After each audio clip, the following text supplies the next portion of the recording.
Hi. తెలంగాణలో palm oil production, palm oil పండించే రైతులు బాగా ఎక్కువగా పెరిగిపోతుంది. అసలు ఏంటి ప్రజెంట్ సిచ్యువేషన్ ఏంటి, దీని గురించి ఫుల్ డీటెయిల్స్ తెలుసుకుందాం. మనకి ఇండియాకి కావాల్సినంత పామాయిల్ ప్రొడక్షన్ సరిపోలేదన్నమాట. మనం ఎక్కడి నుంచి ఇంపోర్ట్ చేసుకుంటున్నాం అంటే మలేషియా నుంచి కానీ ఇండోనేషియా నుంచి ఇంపోర్ట్ చేసుకుంటున్నాం. మన ఇండియాలో ఈ పామాయిల్ ప్రొడక్షన్ కావాల్సిన అన్ని వెదర్ కండిషన్స్ ఉన్నాయి, సాయిల్ ఉంది, అన్ని కండిషన్స్ ఉంది కూడా మనం ఆ విధంగా మనం పండించుకోలేకపోతున్నాం. ఇప్పుడు దీనికి మెయిన్ తెలంగాణ ఏం చేసిందంటే, తెలంగాణ గవర్నమెంట్ ఫోకస్ చేసిందనమాట. తెలంగాణ అంటే వాళ్ళ క్రాప్ని ఏదైతే పంటలు పండిస్తున్నారో దాన్ని వాళ్ళు చేంజ్ అవ్వడానికి ప్రయత్నిస్తున్నారనమాట. ప్రజెంట్ ఎక్కువ వాళ్ళు ఇప్పుడు ప్రజెంట్ ఫోకస్ చేస్తుంది పామాయిల్ ప్రొడక్షన్ మీద. సో పామాయిల్ ప్రొడక్షన్కి కావాల్సినంత సబ్సిడీస్ కూడా ఇస్తున్నారు. అదేంటంటే ఒక ఎకరానికి సంవత్సరానికి ఫస్ట్ ఇయర్లో అంటే ఒక పంట, ఈ పామాయిల్ ప్రొడక్షన్ ఎలా ఉంటుందంటే ఒక పంట వేసిన కాడి నుంచి ఆ కాయలు ఆ గింజలు రావడానికి 3 years పట్టింది. సో ఫస్ట్ ఇయర్ ఒక ఎకరాకిలో నువ్వు పంట వేసినందుకు ఒక ఎకరాకి 26,000 ఇస్తున్నారు. సెకండ్ ఇయర్ నుంచి 5,000 ఇస్తారు, మళ్ళీ థర్డ్ ఇయర్లో కూడా 5,000 ఇస్తారు.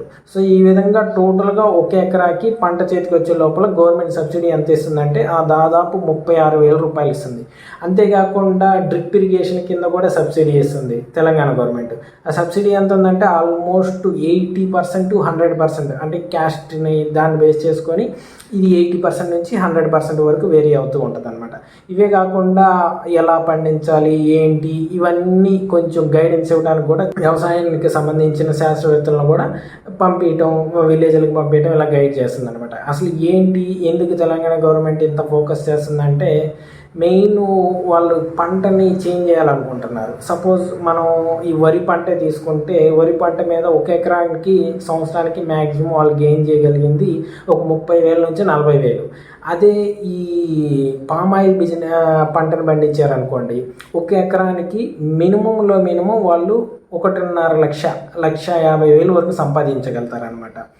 సో ఒక్కసారి ఈ పంట వేసామంటే 3 yearsలో పంట చేతికి వస్తుంది. కాబట్టి ఆ 3 years తర్వాత నుంచి ఆల్మోస్ట్ ఈ పంట అనేది ఒక 25 సంవత్సరాలు ఈ పంటను మనం కంటిన్యూస్గా తీసుకోవచ్చు. లైక్ మ్యాంగోస్ ఏ విధంగా వస్తాయో, వన్స్ పెరిగిన తర్వాత నుంచి మ్యాంగో ఎలా పెరుగుతుందో, సో అలాగే ఈ 3 years తర్వాత ఈ ఏదైతే సీడ్స్ వస్తాయో పామాయిల్ సీడ్స్, అవి 3 years మనం ఎవ్రీ ఇయర్ కంటిన్యూగా తీసుకుంటూనే ఉండొచ్చు అనమాట. సో ఒక ఎకరానికి ఆల్మోస్ట్ 1,50,000 వరకు ప్రాఫిట్ వచ్చే ఛాన్సెస్ ఉంది. అంతేకాకుండా తెలంగాణ గవర్నమెంట్ ఇంకో వన్ మోర్ అడ్వాంటేజ్ ఏం చేస్తుందంటే, దీనికి సంబంధించిన కంపెనీస్తో లైక్ గోద్రేజ్ అగ్రవర్ట్ అనే ఒక కంపెనీని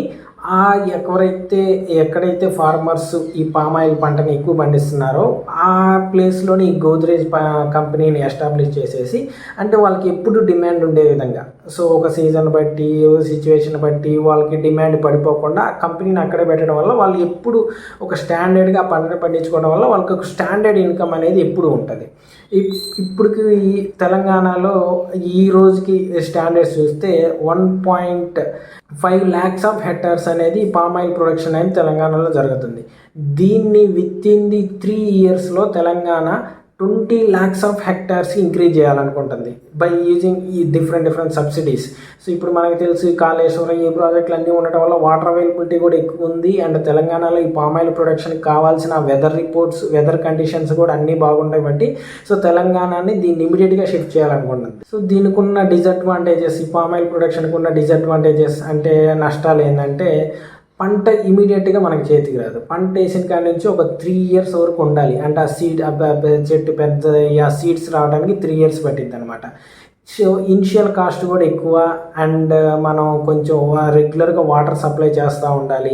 సో వీటన్నిటికీ ఇనిషియల్ కాస్ట్కి రెగ్యులర్ వాటర్ సప్లైకి డ్రిప్ ఇరిగేషన్ సబ్సిడీ ఇస్తుంది. అండ్ ఇనిషియల్ కాస్ట్కి కూడా గవర్నమెంట్ సబ్సిడీ ఇస్తుంది. కాబట్టి అందుకు తెలంగాణ ఫార్మర్స్ కూడా ఎక్కువ పామాయిల్ ప్రొడక్షన్కి వెళ్తున్నారు.